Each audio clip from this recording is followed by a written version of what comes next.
성경 말씀 누가복음 15장 3절 말씀입니다. 오늘은 누가복음 15장 말씀을 전체적으로 살펴봅니다. 성경책을 다 펴고 찾으시기를 바랍니다. 3절 말씀을 우리 함께 봉독하겠습니다. 예수께서 그들에게 비유로 이르시되,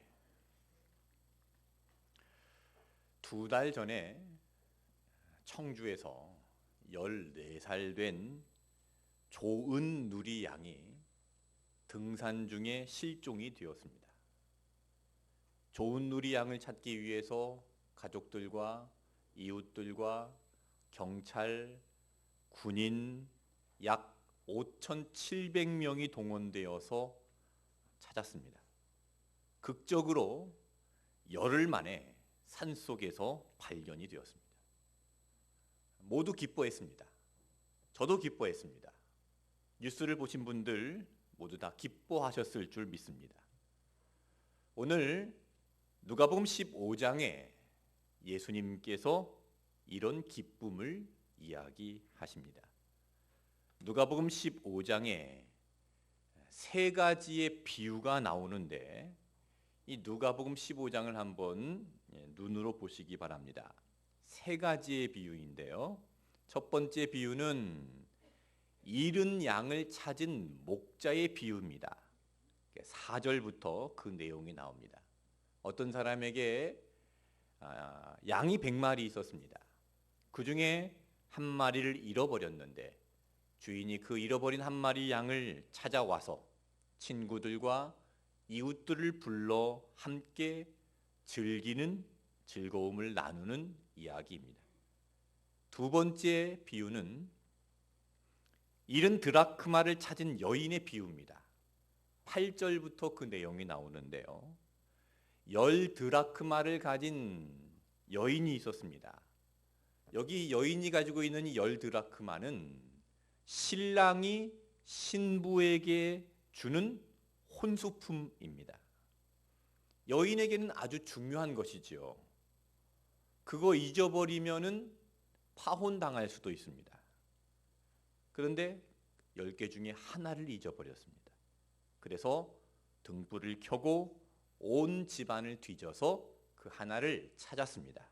그리고 친구들과 이웃을 불러서 그 즐거움을 함께 나눕니다. 세 번째 비유는요, 잃은 아들을 되찾은 아버지의 비유입니다. 11절부터 그 내용이 나오는데요. 어떤 사람에게 두 아들이 있습니다. 둘째 아들이 집을 나갔습니다. 그 아들이 돌아왔을 때 아버지는 송아지를 잡고 잔치를 열어서 그 즐거움을 함께 나누는 이야기입니다. 세 가지의 비유인데요. 이 세 가지의 비유를 잘 보시면 처음에는 양을 찾았고, 두 번째는 드라크마를 찾았습니다. 세 번째는 아들을 찾았습니다. 모두 다 잃어버렸다가 다시 찾은 이야기입니다. 그러니까 세 가지의 이야기지만 같은 주제의 이야기입니다. 세 개이지만 이거는 하나의 비유입니다. 그래서 예수님께서 이렇게 말씀하셨죠. 3절 말씀 같이 읽겠습니다. 예수께서 그들에게 이 비유로 이르시되, 예수님께서 비유로라고 하셨습니다. 비유들이라고 하지 않으셨습니다. 복수를 사용하지 않고 단수를 사용하시면서 비유라고 말씀하셨습니다. 성경 원어에도 복수로 나오지 않고 단수로 나옵니다. 예수님께서 말씀하신 이 세 가지의 비유는 비유들입니까? 비유입니까? 비유죠. 단수입니다. 하나라는 이야기입니다. 이 세 가지의 이야기는 일관되게 하나의 메시지에 초점이 맞춰져 있다는 것입니다. 세계가 하나다. 여러분 무슨 생각이 드십니까?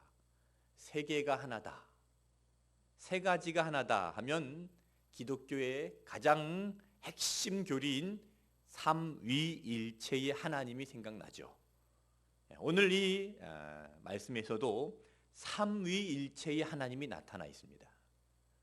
자, 첫 번째 비유, 잃은 양을 찾은 목자의 비유입니다. 우리를 구원하시기 위해서 이 땅에 내려오셔서 고난 당하신 성자 예수 그리스도의 모습이 나타나 있습니다. 목자는 잃어버린 양을 찾기 위해서 사방을 다니면서 가시에 찢기고 고난을 당합니다. 두 번째 비유는요, 잃은 드라크마를 찾은 여인의 비유인데요, 이 여인이 잃은 드라크마를 찾기 위해서 등불을 켜고 찾습니다. 등불은 성령의 조명을 상징합니다. 성령은 우리에게 예수님이 길이 되심을 보여주시는 등불이 되신다라는 것을 나타내고 있습니다. 세 번째, 잃은 아들을 되찾는 아버지의 비유에서 아버지는 기다리시는 성부 하나님을 나타내고 있습니다. 그러니까 이 세 가지의 비유에서 성자 예수 그리스도, 그리고 성령 하나님과 성부 아버지를 나타내고 있다는 것을 우리가 알아야 됩니다. 이 세 가지의 비유가 그래서 하나의 이야기입니다. 삼위일체의 하나님의 마음을 이 말씀 속에서 찾아볼 수 있습니다. 그래서 오늘 이 세 가지의 비유를 하나로 연결시켜서 하나님의 말씀을 전하겠습니다. 첫 번째 비유에서 양이 몇 마리 나옵니까? 100마리가 나옵니다. 100마리 중에서 하나를 잃어버렸습니다. 두 번째 비유에서는요, 드라크마가 몇 개였죠? 10개 중에 하나를 잃어버렸습니다. 세 번째 비유에서는요, 아들이 몇 명입니까? 2명 중에 하나를 잃어버렸습니다. 자, 숫자를 잘 생각해 보세요. 첫 번째 비유는 몇 대 몇입니까? 100대 1이 아니죠. 100 중에서 하나를 빼면 99입니다. 99대 1입니다. 두 번째 비유는요, 9대 1입니다. 세 번째 비유는요, 1대 1입니다. 이해가 되신 분은 아멘 해주시길 바랍니다. 첫 번째 비유는 99대 1, 두 번째 비유는 9대 1, 세 번째 비유는 1대 1입니다. 그러니까 1이라는 숫자가 갈수록 조금 더 귀해지고 1이라는 숫자가 커지는 거죠. 99대 1에서 9대 1에서 1대 1로 이 숫자 1이라는 숫자가 점점 커지는 것을 볼 수 있는데, 이것은 예수님의 의도가 들어있는 겁니다. 이런 설명의 방법을 점층적 기법이라고 하는데, 예수님은 이 점층적인 수사 기법을 동원해서 하나라는 숫자가 얼마나 귀한 것인지를 우리에게 설명을 해주고 있는 겁니다. 쉽게 이런 예를 들어볼 수 있습니다. 돈으로 예를 들어보겠습니다. 돈으로 얘기를 들어야 참 이해를 잘 하시더라고요. 10,000원짜리 지폐 100장이 있습니다. 얼마입니까? 100만 원이죠. 이 100만 원의 지폐를 들고 있는데 바람이 불어서 이 10,000원짜리 한 장이 날아가 버렸습니다. 그래서 이 10,000원짜리 한 장을 찾기 위해서 이 동네를 다 돌아다니다가 저기 하수구에서 10,000원짜리 지폐 하나를 찾았습니다. 여러분 기분이 어떻습니까? 기쁘지요? 네, 10,000원짜리 하나를 찾았으니 얼마나 기쁘겠습니까? 자, 두 번째로 10만 원짜리 수표 10장이 있습니다. 얼마입니까? 100만 원이죠. 이 10장 중에서 바람이 불어서 한 장이 날아가 버렸습니다.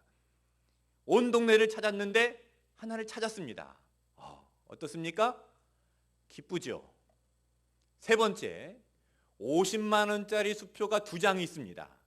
바람이 불어서 날아갔습니다. 그래서 온 동네를 찾았습니다. 그래서 저기서 그것을 찾아냈습니다. 어떻습니까? 기쁘죠. 첫 번째와 두 번째, 세 번째 찾았을 때 어떤 것이 제일 기쁘나요? 1번, 2번, 3번. 네, 3번이 기쁘죠. 그러니까 우리들 생각에는 3번이 기쁘지만, 자, 이 세 가지의 비유는 하나의 비유라고 처음에 제가 말씀드렸습니다. 비유는 똑같은 거예요. 그러니까 하나님의 입장에서는 99대 1이나 9대 1이나 1대 1이나 하나는 똑같다는 겁니다. 그 하나의 귀함을 이렇게 비유를 통해서 예수님께서 우리에게 설명을 해주시는 것입니다. 여러분, 한 사람은 귀합니다. 우리 온누리교회 한 사람은 귀합니다. 우리 옆에 계신 분들 이렇게 축복하겠습니다. 당신은 천하보다도 귀한 한 영혼입니다. 천하보다도 귀한 한 영혼을 하나님께서 찾으시는데 어떻게 찾으시는가? 4절 말씀을 읽어보겠습니다. 너희 중에 어떤 사람이 양 100마리가 있는데 그 중에 하나를 잃으면 99마리를 들에 두고 그 잃은 것을 찾아내기까지 찾아다니지 아니하겠느냐. 자, 잃어버린 그 하나를 찾기 위해서 어떻게 찾으시는가? 어떻게 찾으십니까? 4절 후반절에 보니까 찾아내기까지 찾아다니지 아니하겠느냐 그랬습니다. 그러니까 잃은 것을 찾을 때까지 찾으십니다. 그러니까 하나님은 우리를 언제까지 찾으시는가? 찾으실 때까지 찾으시는 것입니다. 결코 잃어버리지 않으시고 찾을 때까지 포기하지 않고 계속 찾으시는 분이 하나님이십니다. 결국 하나님께서 잃어버린 자를 찾아내십니다. 찾아낸 즉 어떻게 했는가? 성경을 읽어볼 텐데요, 2가지의 단어를 주목해서 읽어보시길 바랍니다. 함께와 즐거움이라는 단어를 주목해서 5절 말씀 읽어보겠습니다. 또 찾아낸 즉 즐거워 어깨에 메고 6절입니다. 집에 와서 그 벗과 이웃을 불러 모으고 말하되 나와 함께 즐기자. 나의 잃은 양을 찾아내었노라 하리라. 첫 번째 비유에서 잃은 양을 찾은 목자는 집에 와서 친구와 이웃을 불러서 함께 즐깁니다. 두 번째, 잃은 드라크마의 비유에서도요, 9절 말씀을 읽겠습니다. 또 찾아낸 즉 벗과 이웃을 불러 모으고 말하되 나와 함께 즐기자. 잃은 드라크마를 찾아내었노라 하리라. 여기서도 동전을 찾은, 드라크마를 찾은 여인이 이웃과 벗을 불러 모으고 나와 함께 즐기자 합니다. 세 번째, 잃은 아들을 찾은 비유에서 보겠습니다. 23절입니다. 그리고 살찐 송아지를 끌어다가 잡으라. 우리가 먹고 즐기자. 송아지를 잡아다가 잔치를 베풀고 함께 즐기자 합니다. 이 3가지의 비유에서 모두 다 함께 즐기자, 함께 즐기자, 우리가 먹고 즐기자, 이렇게 말씀합니다. 이 부분에서 우리는 교회가 어떤 곳인지를 발견할 수 있습니다. 교회는 함께 즐거워하는 공동체입니다. 우리가 함께 즐거워하는 공동체입니다. 나만 즐거워하는 공동체가 아닙니다. 모두가 함께 즐거워하는 공동체입니다. 그러면 무엇을 즐거워할까요? 우리 온누리 교회는 무엇을 즐거워해야 되겠습니까? 우리 2주 후면 바자회를 합니다. 바자회를 하는데 무엇을 즐거워해야 되겠습니까? 이번에 수익을 많이 내서 이 수익을 많이 내는 것을 즐거워해야 될까요? 여러분, 본질은 그게 아닙니다. 수익은 나지 않아도 됩니다.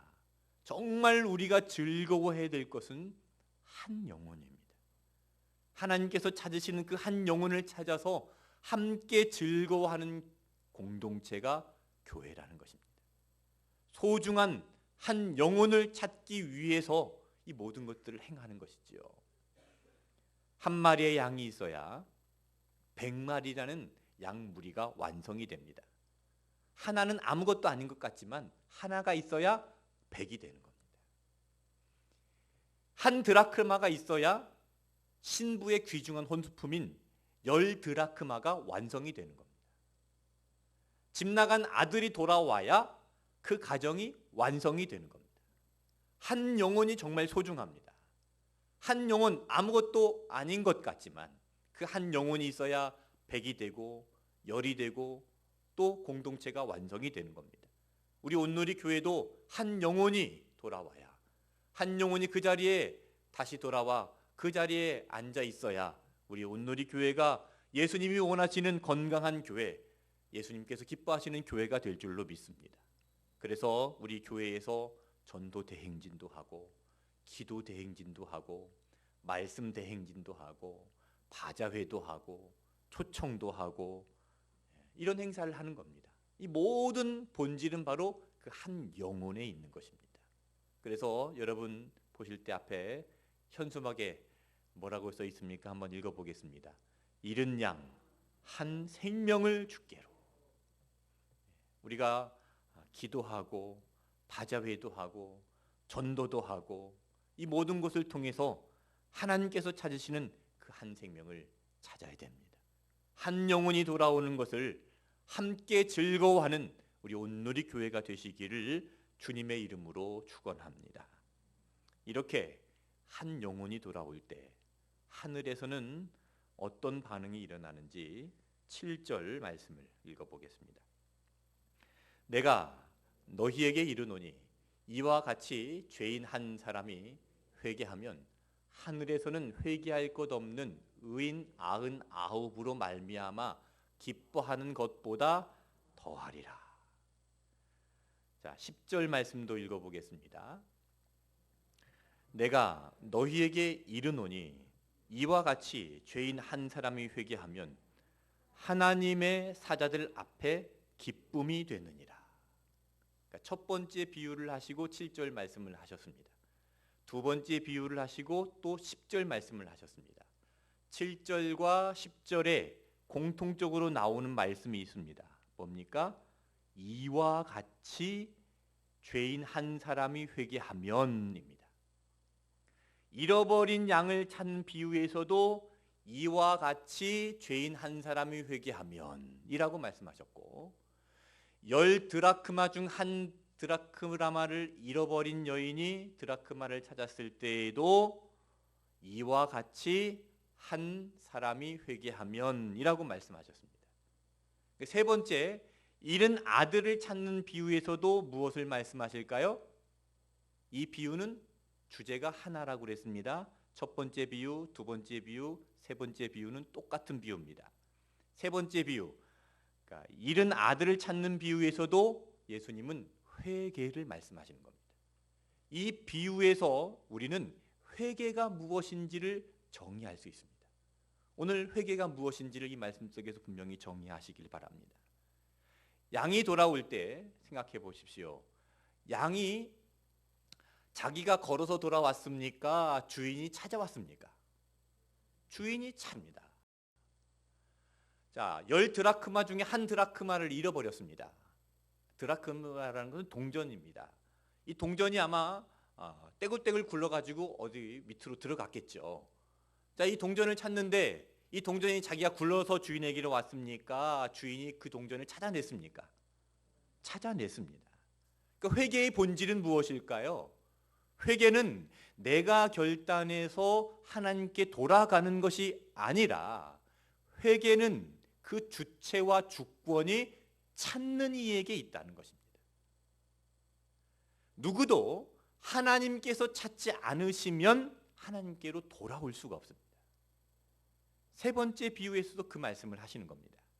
이 세 번째 비유를 말씀하시기 위해서 첫 번째와 두 번째, 잃은 양의 비유와 잃은 드라크마의 비유에서 회개의 개념을 명확히 해놓고 점층적으로 세 번째 비유까지도 말씀을 하셨는데, 이 세 번째 이야기에서 아들이 돌아옵니다. 아들이 돌아오는데 어떻게 돌아오는지 9절 말씀을 보시겠습니다. 19절입니다. 지금부터는 아버지의 아들이라 일컬음을 감당하지 못하겠나이다. 나를 품꾼의 하나로 보소서 하리라 하고. 자, 이 아들이 돌아오는데 지금 무엇으로 돌아오는 겁니까? 품꾼으로 돌아오는 겁니다. 그런데 이 아들이 돌아올 때 아버지가 어떻게 했는지 20절 말씀 보겠습니다. 이에 일어나서 아버지께로 돌아가니라. 아직도 거리가 먼데 아버지가 그를 보고 측은히 여겨 달려가 목을 안고 입을 맞추니. 아들은 아직 집에 들어오지 않았습니다. 이제 걸어오는 아들을 보고 아버지가 달려가서 그 아들을 끌어안아 버립니다. 이것이 회개입니다. 아버지가 달려가서 끌어안지 않으면 아들은 집으로 돌아올 수 없습니다. 아들은 지금 품꾼으로 돌아오는 것이지 그 집에 아들로 돌아올 수가 없는 상황입니다. 아버지가 달려가서 끌어안을 때에 그 아들은 그 아들의 자리로 돌아올 수 있는 것이죠. 마찬가지로 하나님께서 우리를 끌어안지 않으시면 우리는 하나님께로 돌아갈 수 없습니다. 회개가 무엇입니까? 회개는 찾으시는 아버지의 주권으로만 되는 것이 회개입니다. 아버지가 달려가서 이 끌어안아 버리는 이 사건을 조금 더 잘 이해하려면 당시에 유대법이 무엇이었는지를 우리가 살펴봐야 되는데요. 당시 유대법에 의하면 부모의 유산은 항상 부모가 돌아가셨을 때에 자식들에게 분배가 되는 겁니다. 만약에 부모가 살아 계시는데 유산을 요구하는 것은 뭡니까? 그것은 폐륜적인 요구입니다. 그 말은 뭐냐면 아버지가 살아 계시는데 아버지를 죽은 것으로 여기는 거예요. 또는 아버지가 빨리 죽었으면 좋겠다, 그 마음에서 요구를 하는 겁니다.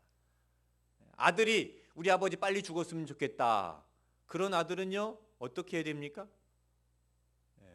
폐륜적인 아들 어떻게 해야 돼요? 죽여요? 네. 그렇게 아버지를 모욕하는 폐륜적인 아들을 어떻게 해야 되는가? 율법에서 이렇게 기록이 되어 있습니다. 아들들 잘 들으세요. 신명기 21장 18절부터 21절 같이 읽어보겠습니다. 사람에게 완악하고 패역한 아들이 있어 그의 아버지의 말이나 그의 어머니의 말을 순종하지 아니하고 부모가 징계하여도 순종하지 아니하거든. 그의 부모가 그를 끌고 성문에 이르러 그 성읍 장로들에게 나아가서 그 성읍 장로들에게 말하기를 우리의 이 자식은 완악하고 패역하여 우리 말을 듣지 아니하고 방탕하며 술에 잠긴 자라 하면 그 성읍의 모든 사람들이 그를 돌로 쳐 죽일지니 이같이 내가 너희 중에서 악을 제하라. 그리하면 온 이스라엘이 듣고 두려워하리라. 자, 이런 폐륜적인 아들을 어떻게 하라고요? 공동체가 책임을 지고 그 마을 성읍의 사람들이 다 책임을 지고 돌로 쳐 죽이라는 겁니다. 집을 나간 아들, 폐륜적인 아들입니다. 아버지가 살아있는데도 불구하고 유산을 요구했습니다. 아버지를 모욕을 했습니다. 그 아들이 돌아옵니다. 마을 사람들이 다 알고 있습니다. 그 아들이 왜 집을 나갔는지 알고 있습니다. 이제 그 아들이 돌아오면 이 마을 사람들이 어떻게 해야 됩니까? 공동체가 책임을 지고 그 아들을 돌로 쳐야 됩니다. 아버지에게 물어볼 것도 없습니다. 돌로 쳐서 죽여버리는 겁니다. 그런데 아버지가 어떻게 했나요? 오늘 누가복음 15장 20절 말씀 다시 읽겠습니다. 이에 일어나서 아버지께로 돌아가니라. 아직도 거리가 먼데 아버지가 그를 보고 측은히 여겨 달려가 목을 안고 입을 맞추니. 아들이 마을로 걸어서 들어옵니다. 저기 멀리 들어오는데 아버지가 달려가서 아들을 안아버리는 겁니다. 왜 안아버렸을까요? 그대로 놔두면 사람들이 어떻게 해요? 마을 사람들이 어떻게 합니까? 돌로 쳐 죽여버리는 거예요. 사람들에게 맞아 죽기 전에 아버지가 달려가서 그 아들을 안아버린 겁니다. 아들을 지켜준 것이지요. 아버지가 집에서 안방에서 아들을 기다리는 것이 아니라 아직도 거리가 먼데 아버지는 그 아들을 지켜보고 있었다는 것입니다. 하나님은 우리를 그렇게 지켜보고 계십니다. 사실 아들이 유산을 달라고 할 때 아버지는 다 알고 있었습니다.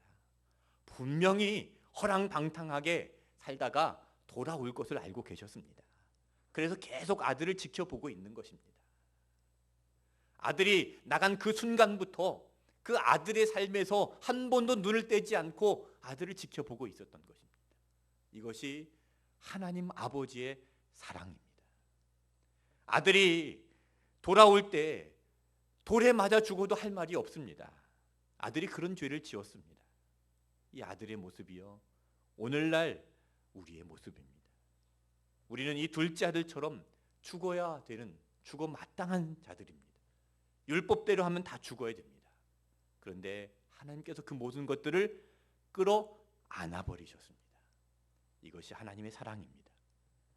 아버지가 달려가서 끌어안지 않으면 그 아들은 집으로 돌아올 수 없습니다. 하나님께서 우리를 찾지 않으시면 우리는 하나님께로 돌아갈 수가 없다는 것을 말씀합니다. 그래서 회개는 찾으시는 아버지의 주권으로만 되어지는 것입니다. 아버지는 잃어버린 아들을 찾기 위해서 2번 모욕을 당하셨습니다. 첫 번째는 아들이 유산을 달라고 했을 때 그 아들에게 모욕을 당했습니다. 그리고 2번째는요, 그 아들이 돌아왔을 때 마을 사람들이 율법에 따라서 돌로 쳐야 되는데 아버지가 그 온 동네 사람들에게 수모를 당함으로 그 아들을 살려내는 겁니다. 달려가서 그 아들을 끌어안아 버렸습니다. 거기서 아버지는 2번째 모욕을 당합니다. 아버지가 수모를 대신 당합니다. 그 동네 사람들에게 웃음거리가 되는 겁니다. 여러분, 이것이 바로 예수님의 십자가입니다. 내가 돌에 맞아야 됩니다. 그런데 예수님께서 돌에 맞으셨습니다. 내가 수모를 당해야 됩니다. 그런데 예수님께서 수모를 당하셨습니다. 내가 벌을 받아야 됩니다. 그런데 예수님께서 벌을 받으셨습니다. 이것이 회개의 본질입니다. 나를 대신해서 수모와 허물과 부끄러움을 대신해서 십자가에 달려 돌아가신 예수 그리스도의 십자가 안으로 들어가는 것, 이것이 회개의 본질입니다. 회개는요, 후회하는 게 아닙니다. 눈물 흘리고 콧물 흘리고 내가 왜 이렇게 살았을까 통곡을 하고, 여러분, 이게 회개가 아닙니다. 후회하는 것은요, 따라합시다. 후회하는 것은 회다. 네. 회와 회개는 다릅니다.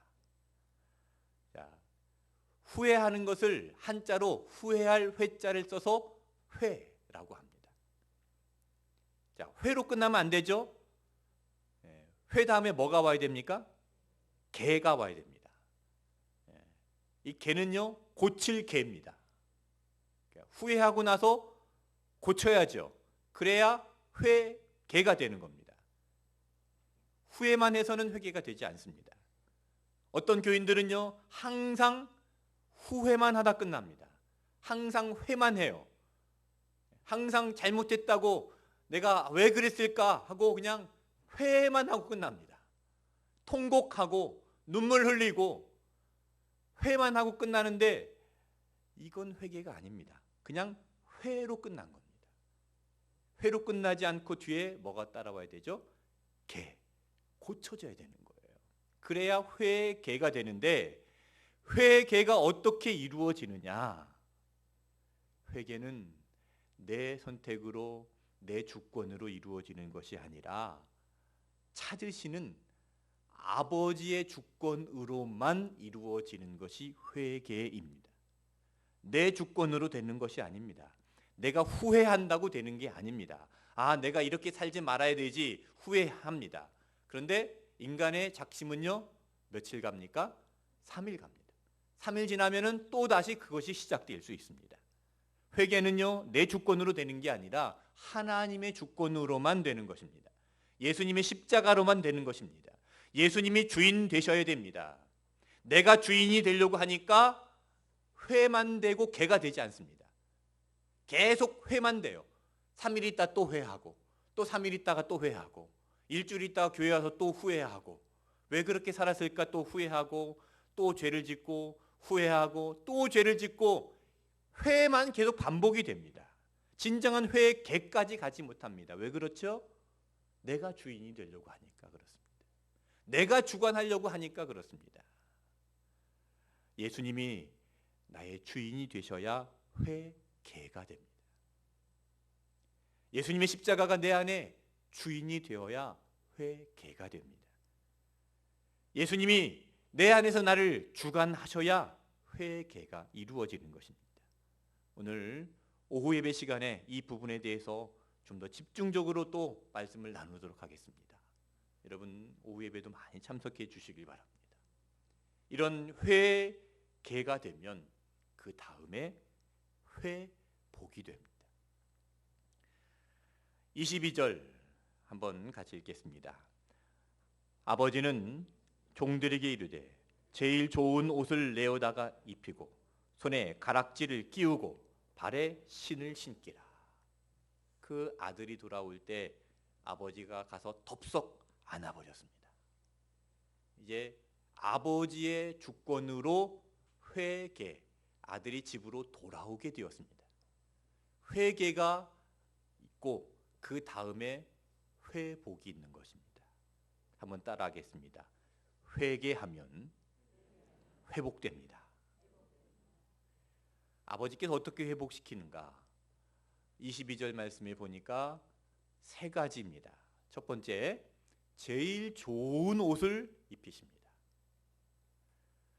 아담과 하와가 에덴 동산에서 선악과를 따먹었습니다. 그때 하나님께서 아담과 하와를 보시고 옷을 지어서 입히셨습니다. 부끄러움을 감추어 주신 것이요. 옷은 수치와 부끄러움을 가려주는 것입니다. 아버지는 그 아들의 수치와 부끄러움을 가려주었습니다. 두 번째, 손에 무엇을 끼워줬습니까? 가락지를 끼워줬습니다. 가락지는 아들로서의 신분을 상징합니다. 하나님의 자녀로서의 그 권세를 하나님께서 회복시켜 주신다는 말씀입니다. 세 번째, 신을 신겼습니다. 당시에 신을 신고 다니지 않는 사람들은 다 종들입니다. 그 아들에게 신을 신겨 주었다는 것은 이제 더 이상 종이 아니라는 것입니다. 우리가 하나님께 돌아올 때 하나님께서 우리를 세상의 종으로 놔두지 않으신다는 말씀입니다. 그래서 회개 이후에 회복이 있는 것입니다. 그리고 마지막으로 이제 송아지를 끌어다가 잔치를 베푸십니다. 누가복음 15장 23절 같이 읽겠습니다. 그리고 살찐 송아지를 끌어다가 잡으라. 우리가 먹고 즐기자. 아버지가 왜 잔치를 베풀었을까요? 물론 아버지의 기쁜 마음을 사람들과 나누고 싶은 마음도 있었겠지만 이렇게 잔치를 베풀므로 인해서 마을 사람들에게 선포해 버리는 겁니다. 아들이 돌아올 때 마을 공동체가 어떻게 합니까? 돌로 치려고 하죠. 이제 아버지는 송아지를 잡고 잔치를 열어서 돌로 칠 수 없도록 선포해 버리는 것입니다. 송아지가 죽어서 잔치가 벌어지고 선포되어지듯이 예수님께서 십자가의 죽으심으로 선포되어졌습니다. 저와 여러분이 죄인이 아니라 의인이라고 선포되어진 줄로 믿습니다. 하나님을 이렇게 우리가 귀한 사랑을 회복해야 됩니다. 하나님께 돌아온 자들에게 하나님은 옷을 입혀주시고 그 수치와 부끄러움을 가려주십니다. 가락지를 끼워서 하나님의 자녀의 권세를 회복시켜 주십니다. 신을 신겨서 세상의 종이 아니라 죄의 종이 아니라 하나님의 자녀로 살게 하십니다. 예수 그리스도의 십자가로 우리를 의롭다라고 선포해 버리셨습니다. 이것이 하나님 아버지의 사랑인 줄로 믿습니다. 이 시간 그 하나님의 사랑, 아버지의 사랑을 함께 찬양하겠습니다.